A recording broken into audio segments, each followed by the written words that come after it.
Hello students, good morning to all of you. आज unit number 1 में हम अपना लास्ट टॉपिक कंप्लीट करेंगे जिसका नाम है लिमिटिंग एजेंट। इससे पहले हमने पिछले वीडियो लेक्चर में पढ़ा था stoichiometry and calculations based on the stoichiometry of A reaction, जिसमें मैंने बताया था कि किसी भी बैलेंस्ड केमिकल रिएक्शन के आगे जो नंबर्स लिखे रहते हैं, जो कोएफिशिएंट्स लिखे होते हैं, उन्हें बोलते हैं स्टोक्योमेट्री कोएफिशिएंट। जैसे CH4 की बर्निंग है, मीथेन की बर्निंग है, ऑक्सीजन से कंबाइन करता है, कार्बन डाइऑक्साइड बनती है प्लस वाटर बनता है। या एक कार्बन है, इधर भी कार्बन की संख्या कितनी है 1, इधर हाइड्रोजन 4 है, मल्टीप्लाई कर दिया 2 से ताकि दोनों साइड वो कितना हो जाए 4।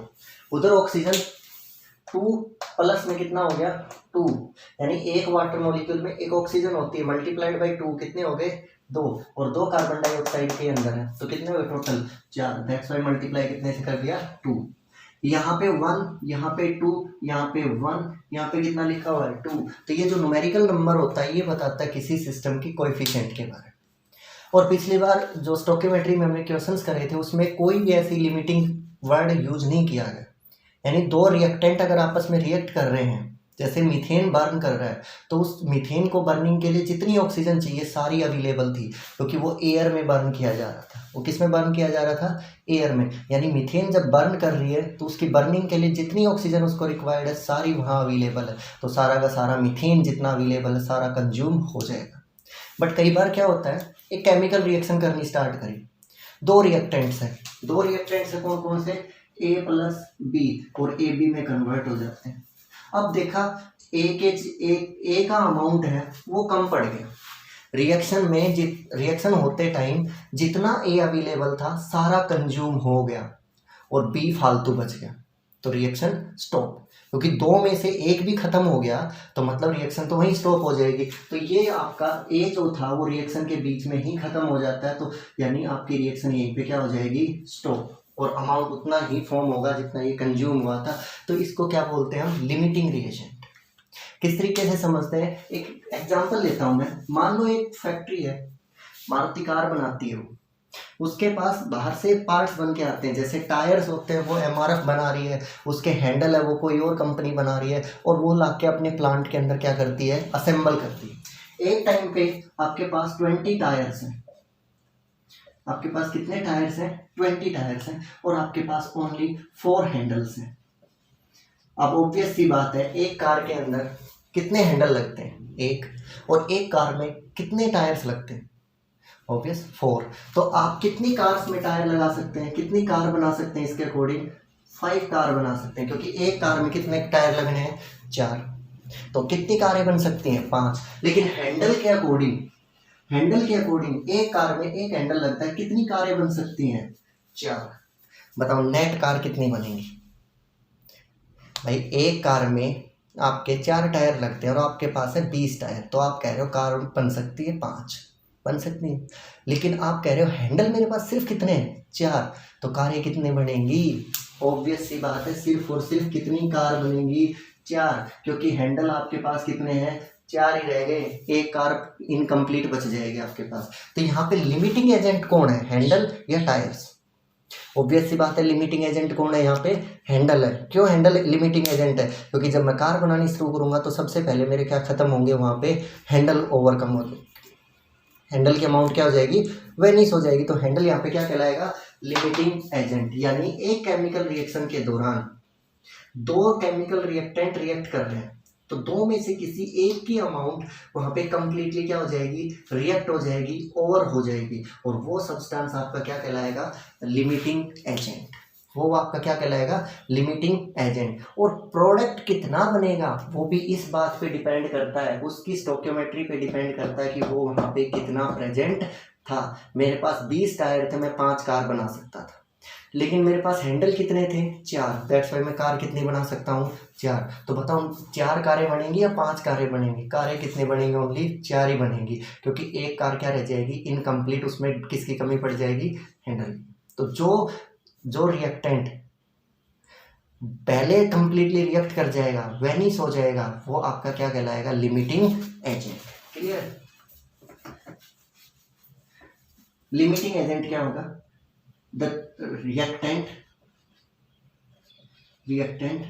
which get completely reacted, which get completely reacted during the chemical reaction, during the chemical reaction, during the chemical reaction called limiting agent, called limiting reagent या limiting agent, limiting reagent या limiting agent, उसको हम क्या बोलेंगे generally, limiting agent या limiting reactant और limiting agent, limiting agent, limiting reactant भी बोलते हैं। Clear? the product amount may be controlled by, is controlled by, किससे कंट्रोल होती है, लिमिटिंग रिएक्टेंट। यानी आपका जो लिमिटिंग रिएक्टेंट होता है जनरली वो डिफाइन कर देता है कि कितना आपका प्रोडक्ट वहाँ पे फॉर्म होगा। जैसे मैंने अभी एग्जांपल के तौर पे बताया था कार वाला, जिसमें हैंडल आपके कम पड़ जाते हैं, दैट्स वाई उतनी कारें बनेंगी। ए प्लस बी कंबाइन करके कोई प्रोडक्ट ए सी बनाते हैं, तो इन दोनों में से रिएक्शन करते टाइम जो सबसे पहले कंज्यूम हो जाएगा, कंप्लीटली रिएक्ट कर जाएगा, उसको हम क्या बोलेंगे, लिमिटिंग रिएजेंट। क्लियर है? अब मैं बताता हूँ इसके ऊपर बेस्ड न्यूमेरिकल कौन से हैं और किस टाइप की यहाँ पे कैलकुलेशंस होंगी। क्लियर है? न्यूमेरिकल कैलकुलेशंस होंगी। कैलकुलेशन करने से पहले एक चीज़ बता देता हूँ, जितनी भी कैलकुलेशंस होंगी सारी नंबर ऑफ मोल्स में होंगी। और बार बार बोल रहा हूँ, नंबर ऑफ मोल्स का फॉर्मूला होता है वेट ऑफ सब्सटेंस अपॉन में atomic weight of the substance.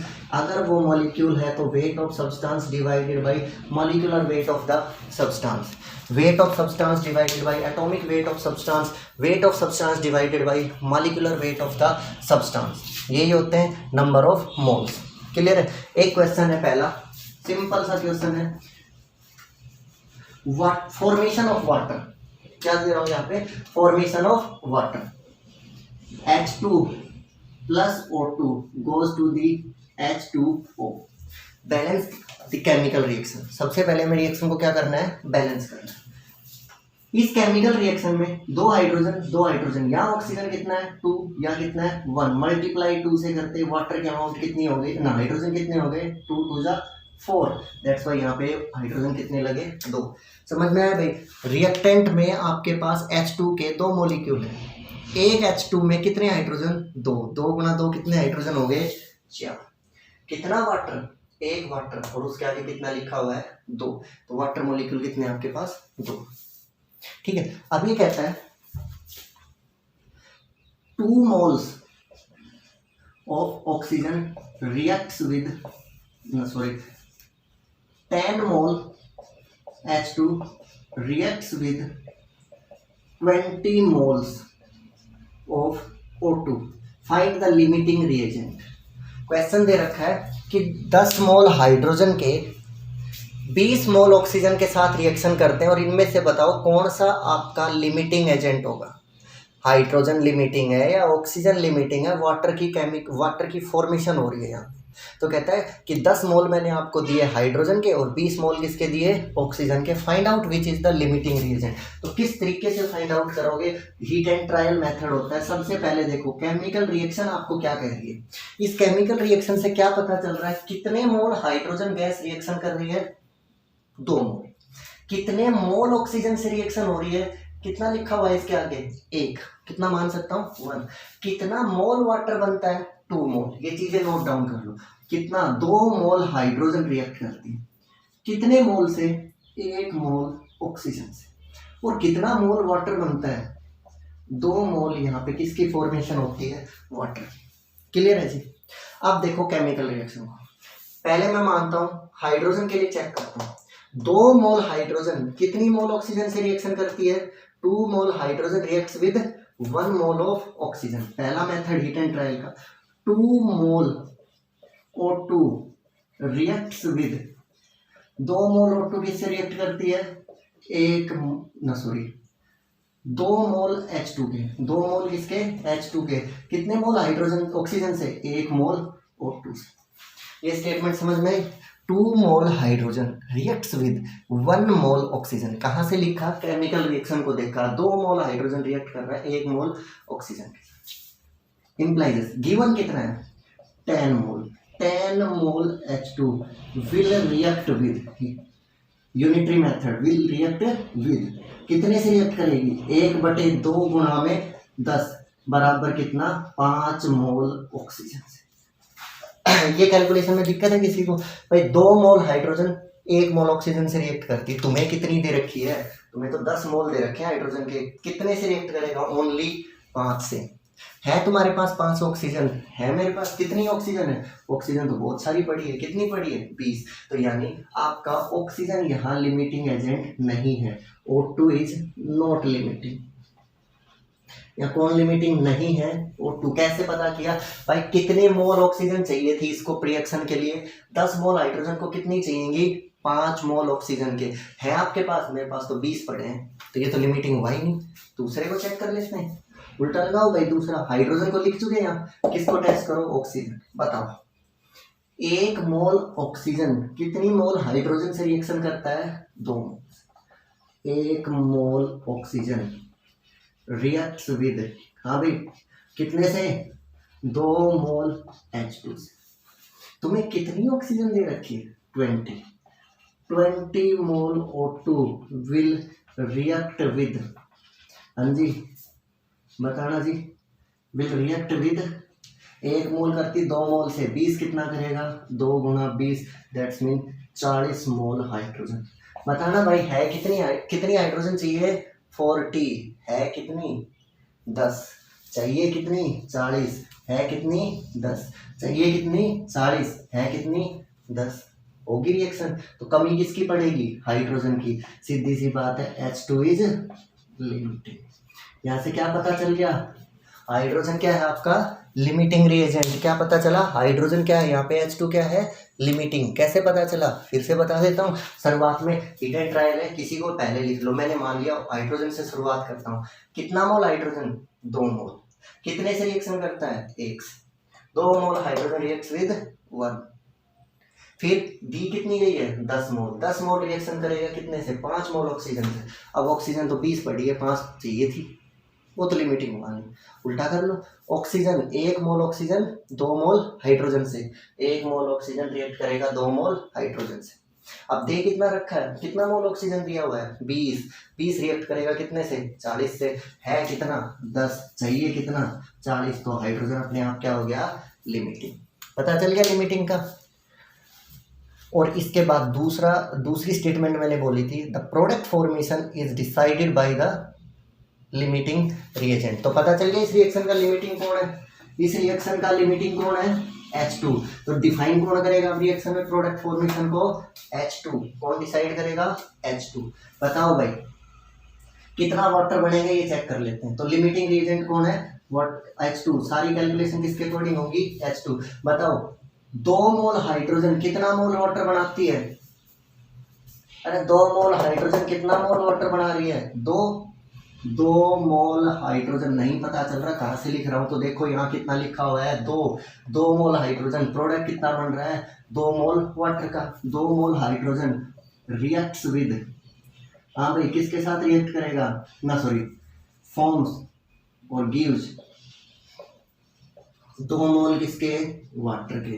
तुम्हारे पास हाइड्रोजन लिमिटिंग रिएजेंट है, तो हाइड्रोजन कितना दे रखा है लिमिटिंग रिएजेंट से कैलकुलेशन करनी है 10 मोल दे रखा है, 10 मोल H2 विल गिव, बताओ जी कितना देगा 2/2 गुणा में 10 बराबर 10 मोल वाटर के। कितना मोल वाटर का बनेगा 10 मोल, और सबको मोल्स को नंबर ऑफ पार्टिकल में कन्वर्ट करना आता है, 1 मोल में अवोगाड्रो, 10 मोल में कितने, मोल को वेट में भी कन्वर्ट करना आता है क्योंकि मोल का formula weight upon molecular weight. Okay, तो देखो इस न्यूमेरिकल को एक बार इसको रिवाइज करो थोड़ा सा। Okay, here is another numerical based on the limiting reagent. Zinc solid reacts with hydrochloric acid to form zinc chloride and liberates hydrogen gas. ये क्वेश्चन दिया हुआ है, क्वेश्चन में अब मैं फाइंड आउट करना है कि कितना मोल हाइड्रोजन बनेगी, है ना, और बता रखा है यहाँ पे 0.30 मोल्स जिंक और आपका 0.52 मोल HCl रिएक्ट करेगा। क्लियर है। स्टेटमेंट दे रखी है, एक केमिकल रिएक्शन है, उस केमिकल रिएक्शन में जिंक रिएक्शन कर रहा है HCl के साथ और ZnCl2 प्लस में हाइड्रोजन गैस की फॉर्मेशन हो रही है। किसकी फॉर्मेशन हो रही है यहाँ पे? हाइड्रोजन गैस की। 0.30 moles of zinc added to the 0.52 moles of the HCl। बताओ H2 कितना बनेगा? पहली चीज तो ये स्टोइकियोमेट्री का क्वेश्चन है, ये तो पता चल गया, लेकिन मुझे ये नहीं पता चल रहा है इसमें लिमिटिंग रिएजेंट होगा या नहीं होगा। तो जब भी किसी क्वेश्चन में दोनों रिएक्टेंट्स की अमाउंट दे रखी हो, दोनों रिएक्टेंट्स की क्या दे रखी हो? अमाउंट दे रखी हो, या किसी रिएक्टेंट की स्पेसिफिकेशन अमाउंट दे रखी हो, जैसे इसने बोला 0.30 और 0.52, मतलब अमाउंट दे दी उसने, तो उस टाइम पे हमें हमेशा किसके लिए चेकआउट करना पड़ेगा? लिमिटिंग रिएजेंट के लिए। अगर मुझे अमाउंट ऑफ सब्सटेंस दे रखा है स्पेसिफाई करके, तो हो सकता है वहाँ पे एक सब्सटेंस लिमिटिंग हो, तो चेक करना पड़ता हमेशा वहाँ पे किसके लिए? Limiting reagent. तो रिएक्शन कहती है जिंक प्लस में 2HCl goes to the ZnCl2 plus H2। बताओ भाई जिंक के मोल कितने? जिंक कितना मोल रिएक्शन के अकॉर्डिंग? 1 मोल। कितना मोल HCl से रिएक्शन करता है? 2 मोल से। कितना मोल ZnCl2 बनता है? 1 मोल। कितनी मोल हाइड्रोजन गैस बनती है? 1 मोल। इन बातों में तो किसी को दिक्कत नहीं होगी। मैंने बोला था हमेशा ये लिख लिया करो कि आपको कितना मोल जिंक दिया गया है? 1 मोल। कितना मोल HCl दिया गया है? 2 मोल। प्रोडक्ट कितना बनता है? ZnCl2 1 मोल। प्रोडक्ट कितना बनता है? H2 1 मोल। सही है ये बात। इसके बाद ही कहता है लिमिटिंग रिएजेंट चेक करो। हो सकता है यहाँ से शुरुआत कर सकते हो और शुरुआत यहाँ से कर सकते हो। मैंने जिंक उठाया सबसे पहले। बताओ भाई केमिकल रिएक्शन के अकॉर्डिंग कितना मोल जिंक कितना मोल HCl से रिएक्शन करता है? 1 mole zinc react with 1 mole zinc कितने से रिएक्शन करता है? 2 मोल HCl से। सही है। कितना दिया है मोल जिंक का? 0.30। 0.30 moles of zinc will react with कितने के साथ रिएक्ट करेगा? 1 मोल करता है 2 से, 2/1 गुणा में 0.30, तो यह आंसर आ गया 0.60 मोल ऑफ किसका? HCl।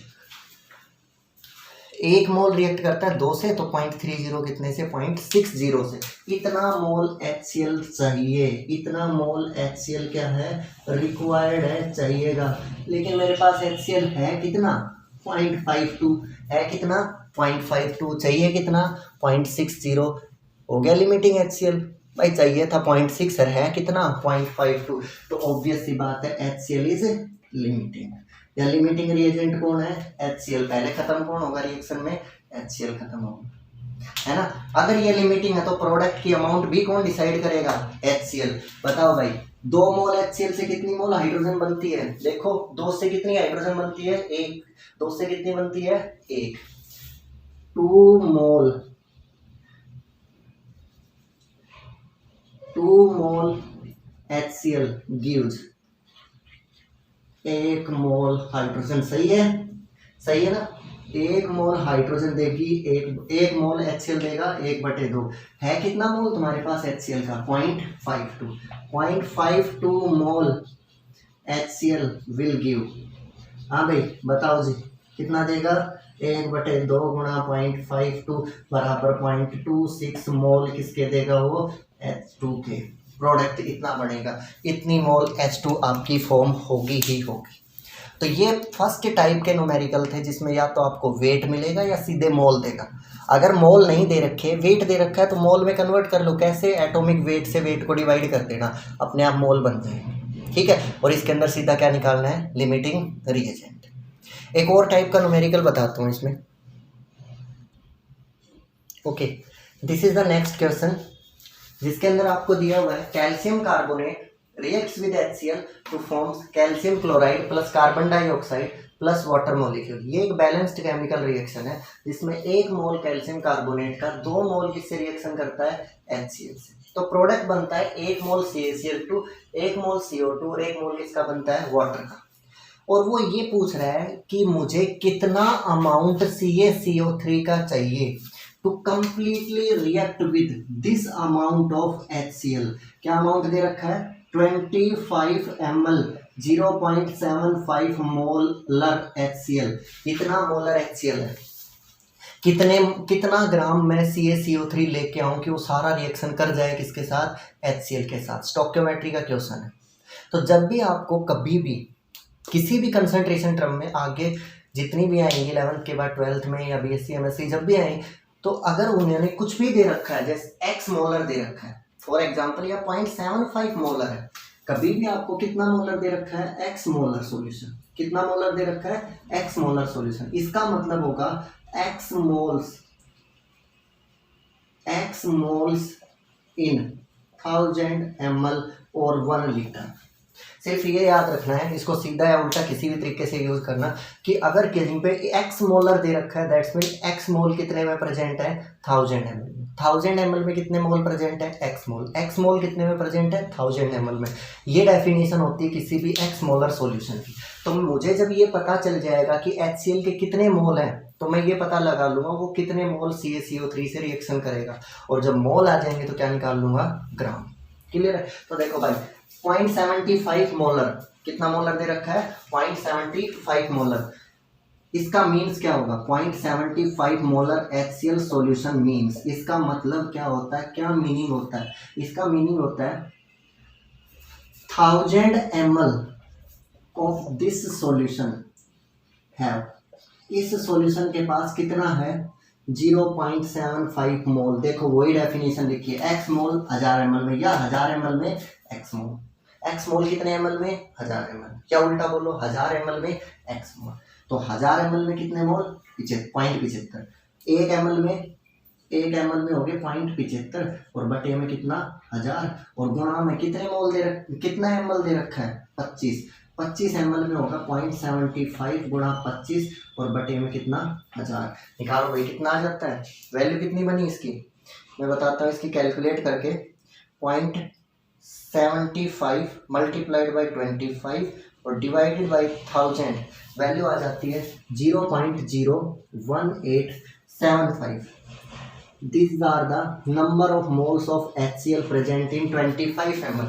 कितने ml में प्रेजेंट है, 25 ml में इतने मोल है। हो गया, अब मोल पता चल गया तो रिएक्शन की तरफ भी देख लो। रिएक्शन क्या कहती है, 2 मोल HCl कितने से रिएक्शन करता है, CaCO3 से। 2 मोल HCl किससे रिएक्शन करता है, 1 मोल CaCO3 से।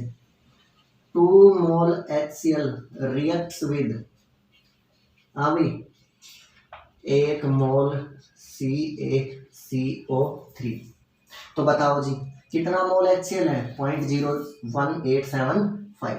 0.01875 मोल HCl विल रिएक्ट विद, कितने से रिएक्शन करेगा, 1/2 गुणा 0.01875, ये बन जाएगा 0.009 और 3 हो जाएगा। इसके बाद ये जो आंसर आया था इसको डिवाइड कर दो 2 से, 0.00375 मोल CaCO3। ये तो मोल आ गया, उसने तो ग्राम पूछा था। नंबर ऑफ मोल्स किसके बराबर होता है, वेट अपॉन में मोलिकुलर वेट। CaCO3 का मोलिकुलर वेट होता है 100, number of mole 0.009375, weight molecular weight 100, तो ये बराबर आ जाएगा कितना, 0.9375 ग्राम्स। देखो जी इस कैलकुलेशन को एक बार, इस कैलकुलेशन में मुझे ये निकालना था कि CaCO3 की कितनी अमाउंट लेके चलें कि वो कंप्लीटली रिएक्ट कर जाए इतना ml और इतना मोलर HCl से। मोलर और ml से कुछ नहीं होता, हमें पता होने चाहिए मोल निकालने के लिए एक छोटी सी टर्म बताई, एक्स मोलर सॉल्यूशन होता है कभी भी, तो उसका मीनिंग होगा आपके पास एक्स मोल 1000 ml में प्रेजेंट है, या 1000 ml में एक्स मोल, या एक्स मोल प्रेजेंट है 1000 ml। एक्स मोल कितने ml में, 1000 ml में। तो मैंने 1000 ml में माने 0.75 मोल, 1 ml में कितने, 75 में कितने, इतने मोल HCl दिया गया है। तो देखो रिएक्शन तो कहती है 2 मोल रिएक्ट करता है 1 से, 2 मोल रिएक्ट करता है 1 से, इतना मोल कितने से रिएक्ट करेगा, इतने मोल आते हैं भाई CaCO3 के, इतने मोल चाहिए CaCO3 के, लेकिन मोल नहीं चाहिए, हमें क्या चाहिए यहाँ पे, ग्राम। तो number of moles wait upon में मोलिकुलर वेट, तो यहाँ से वेट निकाल लिया कितने ग्राम, 0.9375 ग्राम CaCO3 इज रिक्वायर्ड। तो ये आपकी यूनिट नंबर 1 थी, इसके अंदर सारे टॉपिक हमने डिस्कस कर लिए इंक्लूडिंग स्टोकियोमेट्री, स्टोक्योमेट्री भी यहाँ डिस्कस हो चुकी है, लिमिटिंग रिएजेंट कर लिए, सिग्निफिकेंट फिगर्स कर लिए, यूनिट कन्वर्जन हो गया, कंसंट्रेशन टर्म्स और मोल कंसेप्ट हो गया। सबसे इंपॉर्टेंट पार्ट था मोल कंसेप्ट, इसमें सबसे ज़्यादा क्वेश्चंस पूछे जाते हैं। ठीक है, अब मैं यहाँ कुछ कंपाउंड्स के फॉर्मूले लिखवा रहा हूँ आपको जो काम आते हैं बहुत बार। जैसे सबसे पहले आता है ब्लू विट्रोल, विट्रोल्स लिखा रहा हूँ सारे, यानी कई बार वो पूछता है what is the formula of blue vitriol, है ना, what is the formula for blue vitriol. Blue vitriol होता है copper sulphate 0.10H2O, copper sulphate 0.10H2O, colour blue होता है इसका, दैट्स वाई नाम क्या होता है इसका, blue vitriol. Copper sulphate pentahydrated CuSO4 0.5H2O, white vitriol, white vitriol ये होता है जिंक सल्फेट, ठीक है, zinc sulphate 7H2O, zinc sulphate 7H2O, यानी सारे विट्रोल्स जनरली सल्फेट मिलेंगे, SO4s मिलेंगे, जितने भी विट्रोल्स होंगे सारे क्या मिलेंगे, SO4। तो ये जिंक SO4 वाइट कलर का होता है, कॉपर सल्फेट ब्लू कलर का होता है। ठीक है, इसके बाद आता है आपका एक और विट्रोल जिसका नाम होता है इप्सोम सॉल्ट या Epsom vitriol. This is the magnesium sulphate 7H2O, this is the magnesium sulphate 7H2O। Clear है जी। ग्रीन विट्रोल, इसने एक और दे रखा है पेपर में, ग्रीन वाइट्रोल। ग्रीन वाइट्रोल होता है ग्रीन कलर का ferric sulphate Fe2SO4 whole thrice, और मैं बताता हूँ इसका कितना दे रखा है इसमें, 7H2O यहाँ पे इसके साथ में गिवन है, FeSO4 whole thrice dot 7H2O। Clear है, ये क्या होगा आपका ग्रीन विट्रोल, ये क्या होगा ग्रीन विट्रोल। एक होती है क्ले ऑफ विट्रोल या विट्रोल ऑफ क्ले, क्या नाम दे रखा है इसने, vitriol of clay. Vitriol of clay generally aluminium के सल्फेट को बोला जाता है, किसको बोला जाता है, एल्यूमिनियम के सल्फेट को, क्योंकि एल्यूमिना जो होती है एक टाइप की क्ले में काउंट किया जाता है इसको, Al2SO4 whole thrice. White vitriol zinc, copper का vitriol sulphate blue vitriol, green iron का sulphate.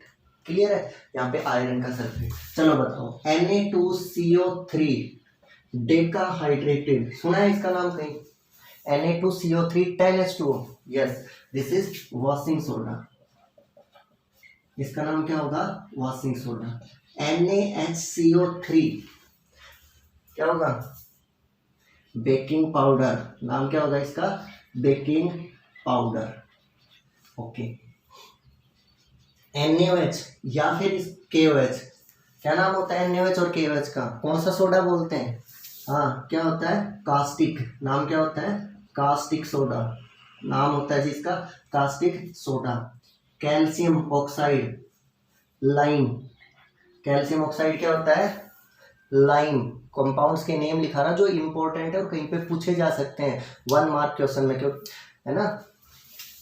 Calcium sulphate 0.2H2O, calcium sulphate 0.5H2O, ये होता है जिप्सम और ये होता है प्लास्टर ऑफ पेरिस। एक होगा इसमें जिप्सम और एक क्या कहलाएगा आपका, प्लास्टर ऑफ पेरिस। एक होगा आपका जिप्सम और दूसरा क्या कहलाएगा, प्लास्टर ऑफ पेरिस। इस तरीके से बहुत सारे कंपाउंड्स की लिस्ट मिलेगी, जितनी भी आप याद कर सकते हो इसको मेमोराइज करने की कोशिश करना, क्योंकि बहुत सारे कंपाउंड्स आपके काम आते हैं।